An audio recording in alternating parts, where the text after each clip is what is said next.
그것이 알고 싶다에 오신 여러분들을 환영합니다. 궁금하신 점들이 많이 있으셔서 그 질문하신 분들이 좀 계시는데요.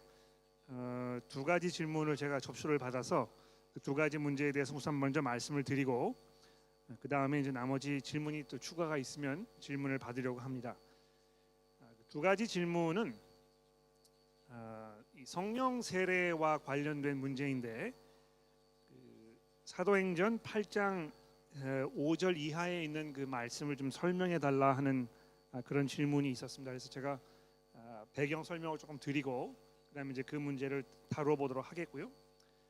두 번째 문제는 아마 이제 그 성경을 쭉 읽어 나가시다가 에스라서에 있는 그 이혼의 문제에 대해서 질문을 하셨는데 그 문제를 좀 다뤄달라고 해서 제가 그 두 가지 문제를 오늘 다루려고 합니다. 그거 이외에 혹시 여기 앉아 계시는 여러분들 가운데 질문을 가지고 오신 분이 계시면 좀 미리 말씀해 주시겠습니까? 11조에 관해서 11조를 우리가 어떻게 이해해야 되겠느냐 그런 질문이시죠. 알겠습니다. 시간이 되면 그러면 그 문제도 다뤄보도록 그렇게 하겠습니다. 그러면 제가 잠시 기도하고 먼저 시작하도록 하죠. 기도하겠습니다. 하나님 아버지 감사합니다. 저희가 신앙생활을 하면서 궁금하고 또 그동안 해결할 수 없었던 여러 가지 문제들을 오늘 또다시 다루어 보려고 합니다. 하나님의 성령께서 저희들 함께 하셔서 주의 말씀으로 다스림을 받게 하시고 우리의 마음과 생각을 주장하여 주셔서 우리 가지고 있는 그 신앙의 그 올바른 길을 잘 정리할 수 있도록 저희 모두를 도와주시기를 예수 그리스도의 이름으로 간절히 기도합니다. 아멘. 얼마 전에 제 교회에서 성령 시리즈로 설교를 했었습니다. 그 설교를 하면서 거기에 가장 기본적인 전제는 뭐였느냐 하면 많은 분들이 생각하시는 것과는 다르게 예수를 믿게 되는 것과 성령의 그 임재하심, 이건 이제 뭐 성령 세례라고 이제 이렇게 일반적으로 이야기합니다만 그것이 두 가지 다른 사건이 아니고 이것이 동시에 일어나는 사건이다. 이제 이렇게 말씀을 드린 것입니다. 근데 이제 이 문제가 굉장히 중요한 이유는 뭐냐하면 교회를 다니시는 분들 가운데 의도하지 않게 이 계급화가 이제 이루어지게 되는 것이죠. 무슨 말이냐 하면 예수를 믿었지만 그 믿음으로만큼만은 충분하지가 않은 것입니다. 그래서 예수를 믿은 다음에 어느 시점에선가 이 성령의 세례를 따로 받지 아니하면 그러면 어딘가 부족한, 완전하지 않은, 보다 성숙하지 못한 이런 그 신앙생활을 하고 있는 것이다. 그런 그 염려가 이제 사람들 가운데 있는 것입니다. 그래서 많은 분들이 생각하시기에 이 어떤 특별한 영적 체험을 통하여 하나님의 그 임재하심, 이 성령의 임재하심을 따로 경험하지 못하면 그러면 그 어디 신앙에 문제가 있는 것처럼 무엇인가 잘못되고 있는 것처럼 이렇게 인식이 될 수 있는 것입니다. 그러나 복음이 우리에게 말씀하고 있는 것이 무엇입니까? 예수 그리스도 안에서 복음을 통하여 하늘의 모든 신령한 복을 이미 우리가 다 받았다고 에베소서 1장이 말씀하고 있는 것입니다. 그러니까 예수 그리스도를 구주로 고백하면 그래서 나의 죄의 용서가 해결을 받고 하나님의 그 영생에 들어갈 수 있는 자격을 얻게 되고 하나님을 나의 아버지라고 부를 수 있게 되고 이렇게 하는 이 모든 그런 그 현상들이 이 성령의 인치심 이것을 통하여 우리 삶 속에 일어나는 그 하나님의 은혜라고 성경이 우리에게 설명을 하고 있는 것입니다. 그래서 그 많은 이제 그 은사주의 신학을 가지고 있는 교회들이 영적 어떤 그 은사를 가지고 있지 않은 것처럼 보이는 이런 교인들을 향해서 여러분이 방언을 하셔야 되고 또 뭐 다른 어떤 그 신유의 은사라든지 또는 기적적인 체험이라든지 이런 거를 누리셔야 그래야 보다 성숙한 그런 삶의 모습으로 나아갈 수 있다. 이제 이렇게 하면서 차후에 성령 세례 받을 것에 대해서 이제 많이 이야기하는 것입니다. 그러나 제가 처음에 말씀을 드린 대로 그것은 대단한 오해입니다. 우선 1차적으로 그렇게 말씀하는 것은 예수 그리스도를 향한 그 믿음, 그분의 그 복음의 메시지, 이것이 불충분하다는 것을 이야기하는 것이거든요. 그렇죠? 그러니까 이 예수를 믿어서만은 충분하지 않기 때문에 어떤 그 또 다른 그 체험을 해야 된다고 이야기하는 것은 이 십자가 사건의 절대적이고 유일한 그 내용을 우리가 인정하지 않게 되는 그런 그 상황이 벌어지는 것입니다. 그래서 그 예수를 영접하는 것과 성령을 경험하고 하는 이 모든 것을 같은 것으로 이해하는 것이 성경이 지금 우리에게 이야기하고 있는 바라는 것입니다. 자, 그런데 사도행전 그 8장에 등장하는 사건을 보게 되면 그렇지 않은 것처럼 이렇게 보이는 그런 말씀이 등장을 합니다. 그래서 이제 그 질문을 하신 분이 이 8장에 있는 이 사건을 조금 설명을 해달라고 이제 이야기를 하셔서 제가 이 본문 말씀을 좀 읽고 그다음에 여기에 대해서 여러분들에게 설명을 조금 드려보도록 그렇게 하겠습니다. 사도행전 8장 그 5절 말씀부터 제가 읽어보도록 하죠. 4절부터 읽도록 하겠습니다. 사도행전 8장 4절입니다. 그 흩어진 사람들이 두루 다니며 복음의 말씀을 전할새 빌립이 사마리아 성에 내려가서 그리스도를 백성에게 전파하니 무리가 빌립의 말을 듣고 행하는 표적도 보고 마음으로 그가 하는 말을 따르더라. 많은 사람들에게 붙었던 더러운 귀신들이 크게 소리를 지르며 나아가고 또 많은 중풍병자와 못 걷는 사람들이 나으니 그 성에 큰 기쁨이 있더라. 그 성에 시몬이라 하는 사람이 전부터 있어 마술을 행하여 사마리아 백성을 놀라게 하며 자칭 큰 자라 하니 낮은 사람부터 높은 사람까지 다 이르며 이르되 이 사람이 크다 일컫는 하나님의 능력이라 하더라. 오랫동안 그 마술에 놀랐으므로 그들이 따르더니 빌립이 하나님의 나라와 및 예수 그리스도의 이름을 관하여 전도함을 그들이 믿고 함께 믿고 세례를 받은 후에 전심으로 빌립을 따라다니며 그 나타나는 표징과 큰 능력을 보고 놀라니라. 예루살렘에 있는 사도들이 사마리아도 하나님의 말씀을 받았다 함을 듣고 베드로와 요한을 보내매 그들이 내려가서 그들을 위하여 성령 받기를 기도하니 이는 아직 한 사람도 성령 내리신 일이 없고 오직 주 예수의 이름으로 세례만 받았을 뿐이더라. 이에 두 사도가 그들에게 안수하매 성령을 받는지라. 시몬이 사도들의 안수로 성령 받는 것을 보고 돈을 들여 이르되 이 권능을 내게도 주어 누구든지 내가 안수하는 사람은 성령을 받게 하여 주소서 하니 베드로가 이르되 내가 하나님의 내 선물을 돈 주고 살 줄로 생각하였느냐 사였으니 내 은과 함께 내가 망할지어다. 하나님 앞에서는 내 마음이 바르지 못하니 이 도에는 내가 관계도 없고 분깃도 될 것이 없느니라.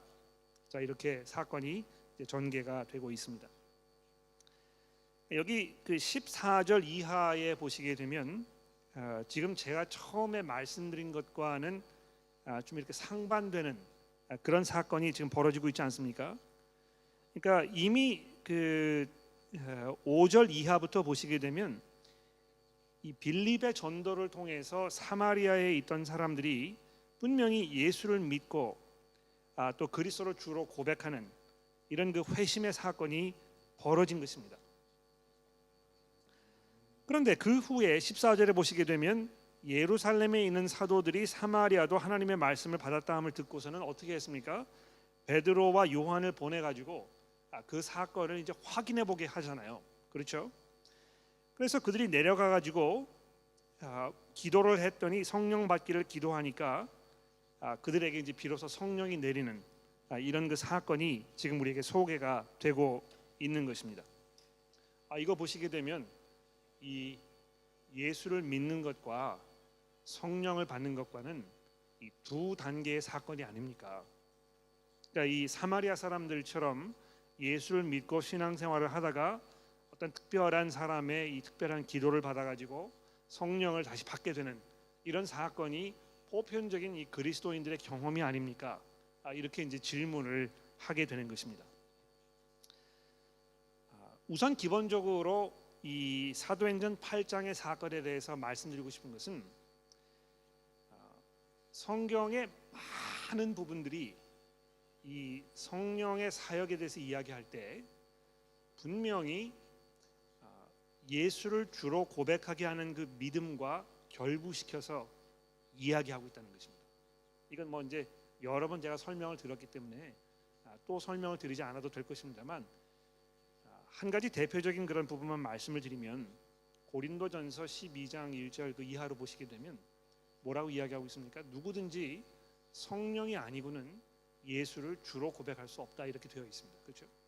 그러니까 이미 성령께서 우리 가운데 들어오셔서 우리의 이 강팍하고 죄악된 마음을 녹이시고 우리로 하여금 복음을 들었을 때 믿음과 회개로 돌아설 수 있도록 변화를 일으키셨기 때문에 비로소 우리가 이 복음을 들었을 때 이제 회개할 수 있게 되는 것입니다. 그러니까 이 주권이 누구에게 있는 것인가, 이게 중요한 문제겠죠. 그러니까 이 아무런 어떤 그 백지 상태에서 내가 복음을 듣고 전적으로 나의 의지와 나의 힘으로 이 복음을 들은 후에 내가 회개와 믿음을 가져야 되겠다, 이렇게 생각을 하게 되면 결국 나의 믿음과 나의 회개와 이것은 내게로부터 물어나는 것입니다. 그렇지 않습니까? 그러니까 전적으로 이 구원이라는 것이 사람의 손에 달려 있는 이런 그 결과가 오게 되는 것입니다. 그러나 성경이 일괄적으로 이야기하는 것이 무엇입니까? 오직 하나님께서 이 죽은 사람들을 살리셔야 그분의 능력으로, 그분의 은혜로 우리가 이제 예수를 믿을 수 있게 되는 거 아니겠습니까? 그래서 그 에스겔서 37장의 사건도 보시게 되면 죽어버린 그 뼈들 위에 하나님의 그 성령께서 말씀으로 그들을 다스리지 않습니까? 그랬더니 이 사람들이 살아나가지고 하나님의 큰 백성이 되는 이런 그 환상을 이제 설명하고 있는데, 그것이 이 그리스도인들의 모든 경험의 어떤 그 대표적인 예가 되는 것 같아요. 우리가 이미 죽어 있는 상태에서 하나님의 성령이 우리를 살리셔서 살아있는 사람으로, 즉 하나님의 은혜 가운데 있는 사람으로 복음을 들었을 때 이 믿음을 갖게 되고 회개할 수 있게 된다는 것입니다. 그것이 성경의 보편적이고 전반적인 그 가르침입니다만, 이 사도행전 8장에 있는 이 사건은 굉장히 독특한 사건입니다. 그러니까 말 그대로 독특한 것이에요. 그러니까 이것이 보편적인 것이 아니고 아주 특별한 상황이기 때문에 지금 그것을 누가가 이 사도행전에 지금 설명을 하고 있는 것입니다. 그러니까 어떤 특별한 상황입니까? 여러분이 보십시오. 그 예수께서 이제 승천하시기 전에 제자들에게 뭐라고 말씀하셨냐면, 너희가 예루살렘과 유대와 사마리아와 땅 끝까지 이르러 내 증인이 될 것이다, 이제 이렇게 부탁을 하셨지 않습니까? 근데 이 사도행전 첫 부분을 보게 되면 예수님의 그러한 명령을 받았는데도 불구하고 이 그리스도인들이 예루살렘을 벗어나지 않는, 그냥 거기에 이렇게 죽치고 앉아가지고 자기네들끼리 있는 이런 상황이 계속 벌어지고 있습니다. 그래가지고 어떻게 했습니까? 하나님께서 어떤 그 핍박이라는 도구를 사용하셔서 예루살렘에 있던 그리스도인들을 다 이제 흩으시기 시작하시잖아요. 그렇죠? 그러니까 그 흩은 이 그 핍박을 통해서 예루살렘에서 쫓겨나간 이 사람들이 8장 1절에 보십시오. 그날에 예루살렘에 있는 교회에 큰 박해가 있어 사도 외에는 다 유대와 사마리아와 모든 땅 끝으로 흩어지니라, 이렇게 되어 있지 않습니까? 흩어진 이 사람들이 어떻게 했냐면 4절에 보시면 두루 다니며 복음의 말씀을 전할새 빌립이라는 사람이 사마리아 성에까지 내려가게 되었다는 것입니다. 근데 복음서를 쭉 읽어보시는 분들 잘 아시겠습니다만, 이 유대인들과 사마리아인들 사이에 별로 그렇게 관계가 좋지 않았잖아요. 그렇죠? 왜 그랬습니까? 역사적으로 그 아수르 왕국이 이제 그 북왕국 이스라엘을 함락시키면서 거기에 있던 사람들을 강제 이주시키고 그 주변에 있던 다른 이방인들을 사마리아로 데려와 가지고 거기에서 이제 살도록 이렇게 한 것입니다. 그래가지고 그들이 혼혈 민족이 된 것이거든요. 그러니까 일부는 이스라엘 사람의 그 피가 흐르지만 또 이방인들의 피가 흐르는. 그래서 이 유대인들의 입장에서는 이들이 하나님의 백성이라고 생각할 수 없는. 그래서 이 복음서에 보시게 되면 유대인들과 사마리아인 사이에 넘을 수 없는 어떤 그 장벽이 있었고, 이 유대 사람들이 이 사마리아 사람들을 경멸하고 멸시하는 이런 것들을 우리가 종종 보게 되는 것입니다. 근데 이 당시에 교회가 얼마나 뭐라 그럴까요? 순진하고 또 신학적으로 아직 성숙되지 못했고 이런 상황이었는지 보십시오. 사마리아 사람들이 예수를 믿었다 하는 소식을 들었을 때 긴가민가한 것입니다. 정말 그랬을까? 어떻게 사마리아 사람들 같은 사람들이 예수를 믿을 수 있었을까? 이 도저히 불가능한 일이다. 그럴 리가 없을 것이다. 이렇게 해서 그 14절에 보시면 예루살렘에 있는 사도들이 베드로와 요한을 거기 파견해 가지고 이들이 정말 예수님을 영접했는지 확인해 보도록 이렇게 이제 한 것입니다. 근데 사실 예수를 내가 믿는다, 구주로 영접했다 하는 이것은 우리가 입으로 고백하는 것이지만, 입으로 고백했을 때의 삶이 따라오는 것이지만, 믿음을 어떻게 입으로 고백하고 삶으로 이렇게 실천하는 삶을 살아도 정말 이 사람이 예수를 정말 구주로 영접한 그 깊은 진실된 믿음이 있는 사람인지 아닌지 눈으로 확인할 길이 없습니다. 여기 앉아 계신 여러분들께서 함께 오랫동안 신앙생활을 하시면서 어떤 그 믿음의 표징들을 보여주시고 여러분이 인내하는 삶을 사시면서 복음을 위해 사는 그 모습을 보았을 때 여러분들이 정말 그 복음 안에 있는 사람이라는 그런 확신이 제 가운데 있습니다. 그러나 그럼에도 불구하고 사람의 속마음을 들여다볼 수가 없는 것이거든요. 그러니까 뭐 제가 전에도 몇 번 말씀을 드렸습니다만 예전에 정말 복음에 대해서 열정적인 그런 그 모습을 가지고 계셨던 분들이지만 지금 뭐 신앙생활을 다 포기하고 더 이상 예수를 주주로 고백하는 이런 삶을 살고 있지 않은 분들 주위에 종종 보게 되는 것이거든요. 그러니까 결과적으로 내가 이 그리스도인이라는 그 믿음의 고백을 우리가 그대로 받아들이고 인정하지만 이것을 눈으로 어떻게 확인할 수 있는 그런 분명한 증거가 우리에게 있는 것은 아닙니다. 그렇죠? 더군다나 사마리아인들이라면 이 사도들이 예루살렘에 있던 사람들이 정말 믿기 어려웠을 거예요. 그래서 아마 사마리아인들에게도 복음이 들어가고 그들이 하나님의 그 은혜 가운데에서 예수를 구주로 고백할 수 있다는 이것을 처음으로 보여주시기 위하여, 그러니까 이 사마리아에 지금 복음이 처음 들어간 것이거든요. 그것을 보여주시기 위하여 아마 하나님께서 이런 굉장히 극단적인 방법을 사용하신 것이 아닌가 이렇게 생각하는 것입니다. 그러니까 사도들이 거기 내려가 가지고 자기가 보는 앞에서 성령이 내려오는 그 사건을 봤을 때 이 진짜구나. 사마리아인들이 정말 예수 그리스도를 구주로 고백한 것이구나.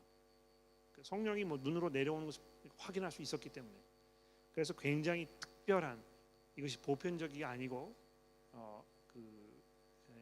기독교의 어떤 그 복음의 역사 가운데에서 아주 특정한 상황에서 특별한 필요에 의해서 이렇게 일시적으로 벌어진 어떤 그 독특한 사건이라고 이렇게 설명을 드릴 수가 있을 것 같습니다. 여기에 대해서 추가 질문이 있으십니까? 네, 없으시면 제가 책을 한 권 소개를 해드리겠는데요. 이거 뭐 여러 번 제가 말씀을 드렸습니다만 성령 세례와 충만이라는 이런 책이 있습니다. 성령 세례와 충만.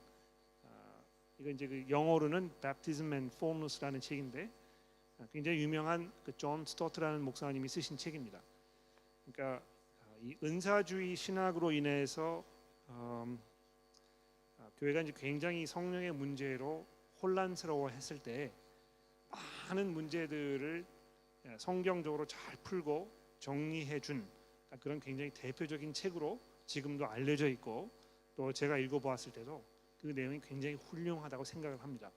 이건 별로 비싸지 않기 때문에 여러분 쉽게 구입하실 수 있을 것이고, 이거를 꼭 한번 읽어보시도록 제가 권해드리고 싶습니다. 성령 세례와 충만, 존 스토트 목사님 쓰신 것이고 IVP라는 출판사에서 출판을 했습니다. 자, 두 번째 질문을 좀 답해 보도록 하겠습니다. 두 번째 질문은 그 에스라서에 있는 사건에 관한 그 질문인데, 여러분 성경을 가지고 계시니까 에스라서의 말씀을 조금 봐주시겠습니까? 에스라서 10장 10절 말씀입니다.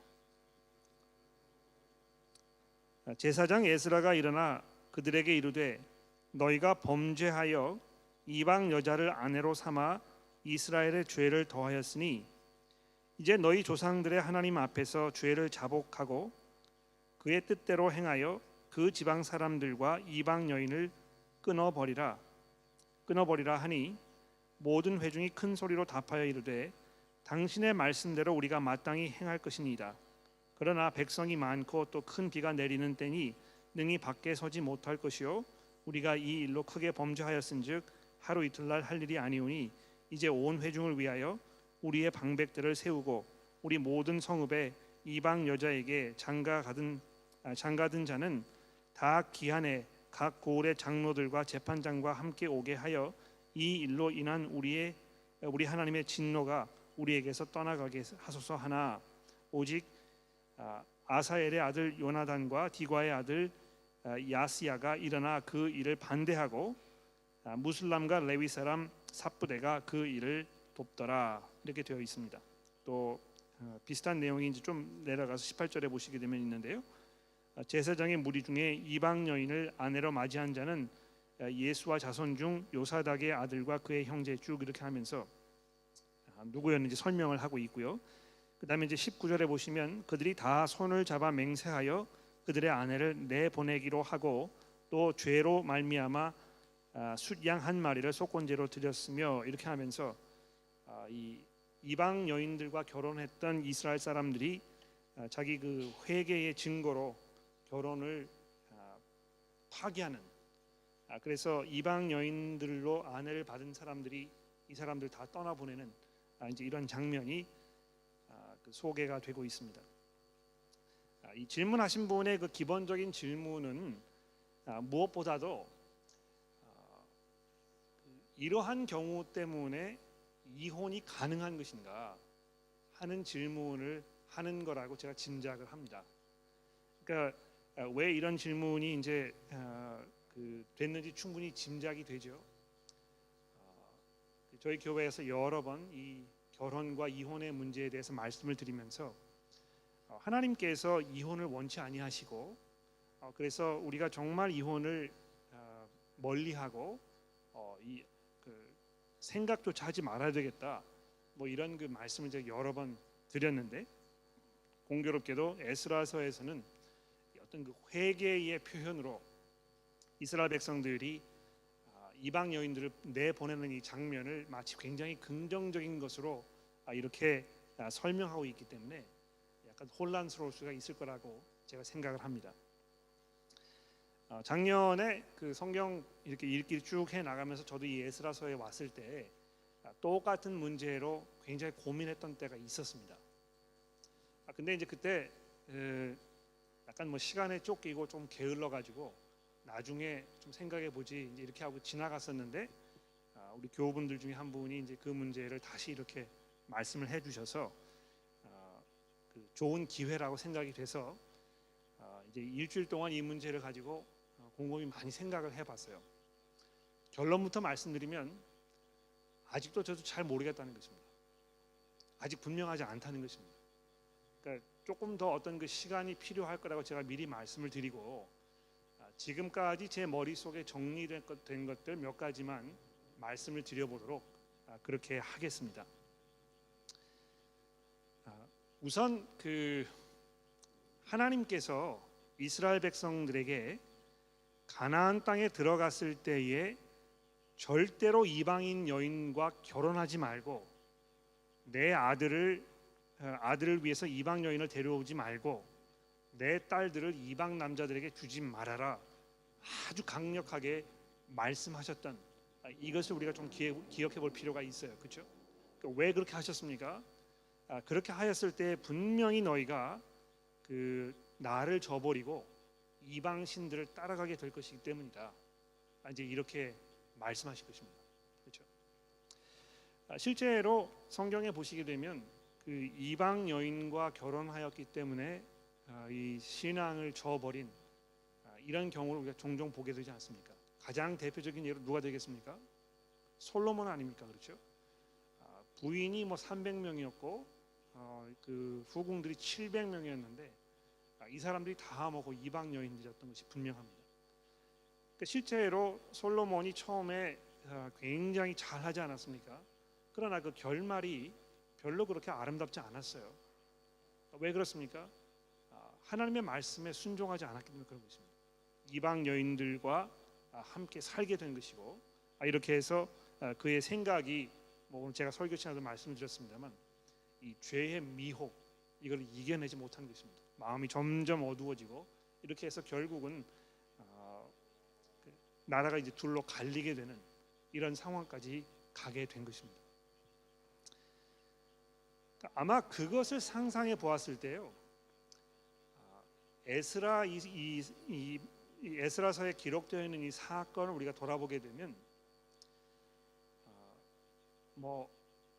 패역할 대로 패역하여 이방 사람들과 결혼해서 하나님을 등지고 하나님의 백성의 삶을 살기로 포기한 이런 상황까지 갔던 것이 분명한 것입니다. 그렇죠? 그러니까 이 에스라가 느헤미야나 에스라나 포로 생활을 끝나고 예루살렘 땅에 돌아와 가지고 거기에 살던 이스라엘 백성들이 지금 어떤 형편에 있었는지를 보면서 이 울분을 참지 못했잖아요. 심지어는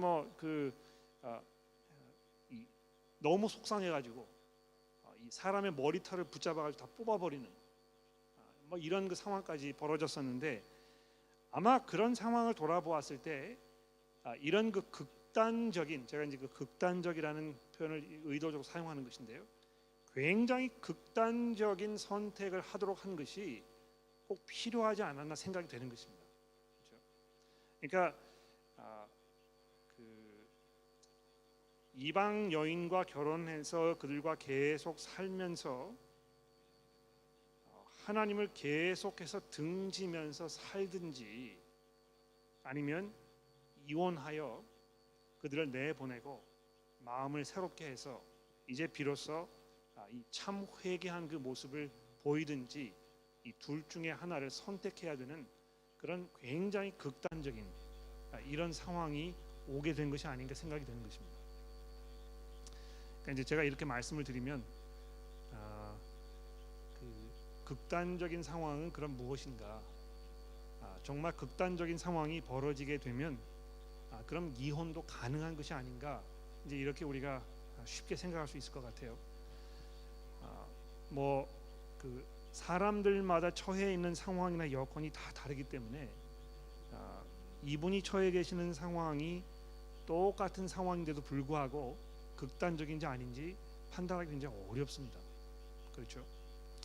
그러나 적어도 이 에스라서에 등장하는 이 사건을 보았을 때 정말 이거 외에는 방법이 없는 그런 상황이 아니었는지 이렇게 생각을 하는 것입니다.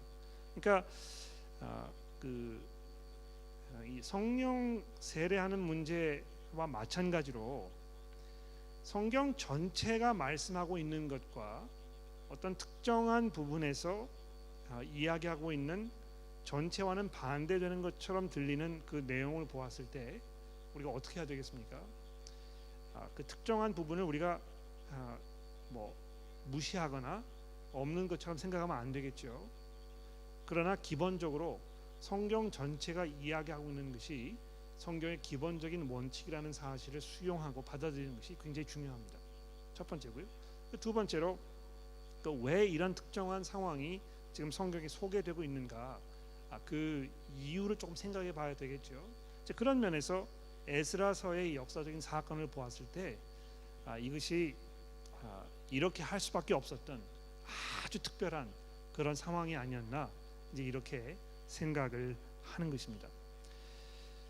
여기 이제 그 특별한 상황이라고 했을 때 기본적으로 뭘 말하는 것이겠습니까? 이 하나님을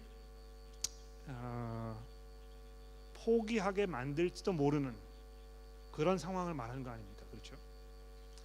근데 그 가만히 생각을 해보시면 성경에 그 이와 비슷한, 그러니까 이혼의 문제와는 아닙니다만 어떤 그 두 가지 선택을 앞에 놓고 있을 때 내가 다른 사람의 말을 따르는 것보다 하나님의 뜻을 선택하는 것이 맞다, 이렇게 그 결정을 내리는 이런 사건들이 몇 개 등장하지 않습니까? 그러니까 이 사도행전에도 보시게 되면 그 공회에서 사도들을 붙잡아다가 그들을 신문하면서 너희가 누구의 능력으로 누구의 이름으로 지금 이런 일을 행하는 것이냐, 이렇게 했을 때 우리가 나사렛 예수의 이름으로 하는 것이다, 이렇게 하니까 그 공회 사람들이 그렇게 얘기했잖아요. 더 이상 그 이름으로 이야기하지 말고 그래서 협박하고 회유하고 이렇게 했었는데, 그 이야기를 들었던 그 사도들이 너희의 말을 듣는 것이 맞는지 하나님의 말을 듣는 것이 맞는지 그 너희 스스로 판단해라. 물론 너희가 그 어떤 높은 지위에 있어서 이 권위를 행사할 그런 그 지위에 있지만, 그렇기 때문에 그 일반적인 상황 속에서는 너희의 말을 듣는 것이 마땅하지만, 이것이 아주 극단적으로 지금 이와 같은 상황 속에서 하나님의 그 뜻과 너희의 생각이 정반대되는 이런 분명한 경우가 있었을 때 너희의 말을 듣는 것이 옳겠느냐, 하나님의 말을 듣는 것이 옳겠느냐, 이렇게 이야기하고 있는 것입니다. 그러니까 아마 이 에스라서에 등장하는 이 사건도 그것과 굉장히 비슷한 상황이 아닌가, 이렇게 생각이 돼요. 이방인들을 그 쫓아내지 않으면, 완전하게 제거해 버리지 않으면 이 모든 신앙 체계가 다 무너져 버릴 수밖에 없는 이런 상황에 있었기 때문에 이렇게 하게 되지 않나 생각하는 것입니다. 그러니까 그 하나님께서 이 여호수아를 통해서 가나안 땅에 이스라엘 백성들을 데리고 가서 정복해라, 이렇게 말씀하셨을 때 거기 굉장히 극단적인 그 하나님의 명령이 등장하잖아요. 무슨 명령입니까? 너희가 그 약속의 땅에 들어가게 되면 남녀노소를 막론하고 한 사람도 남기지 말고 다 죽여라. 거기 가축도 남기지 말고 완전히 말살시켜라. 그게 굉장히 극단적이거든요. 그렇지 않습니까? 그러나 왜 그렇게 명령하실 수밖에 없었겠는가? 그렇게 하지 않았을 때에 벌어질 그 끔찍한 상황을 하나님께서 알고 계셨기 때문에, 그러니까 그 끔찍한 상황대로 됐잖아요.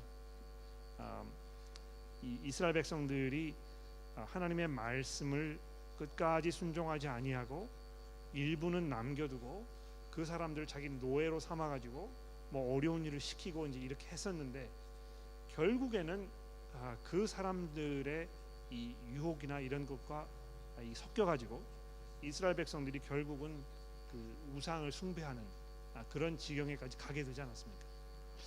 그래서 지금 현재 저의 생각은, 이 에스라서에 등장하는 이 사건의 저의 생각은 거기까지 와 있습니다. 근데 제가 조금 더 생각을 해보고 그 제가 다시 생각을 해야 되거나 뭔가 잘못된 부분이 있으면 다시 여러분에게 말씀을 드리도록 그렇게 하겠습니다. 11조에 관해서 질문을 하셨는데 그 시간이 다 지났거든요. 근데 그것이 알고 싶다 그 몇 편인지 제가 잘 기억이 안 나는데요. 아마 오늘이 이제 그 20번째로 제가 알고 있는데 열 몇 번째 정도 가 보시면 그 11조에 관해서 제가 말씀드린 것이 있기 때문에 그것을 참고하시면 되지 않을까, 이렇게 생각을 합니다. 기도하고 마치도록 하겠습니다. 하나님 아버지, 감사합니다. 우리 가운데 죄와 타협하고 그래서 죄의 미혹되어 우리의 생각이 어두워지고 옳은 결정을 내리지 못하고 결국은 마음이 완악하여져서 죄의 노예로 사는 이런 어리석은 삶이 없도록 저희를 도와주옵소서. 하나님, 저희가 하나님의 말씀을 들었을 때에 매 순간순간마다 이것을 결정적인 순간으로 생각하며 하나님을 기쁘시게 하는 옳은 선택을 할 수 있는 믿음과 성숙함을 저희들에게 허락하여 주시고, 비록 그것이 우리에게 일시적인 손해나 또는 어려움이나 곤란함을 가져다 준다고 하여도 우리가 하나님을 향한 믿음 가운데에서 우리의 할 바를 잘 감당하도록 도와주시기를 예수 그리스도의 이름으로 간절히 기도합니다. 아멘. 고맙습니다, 여러분.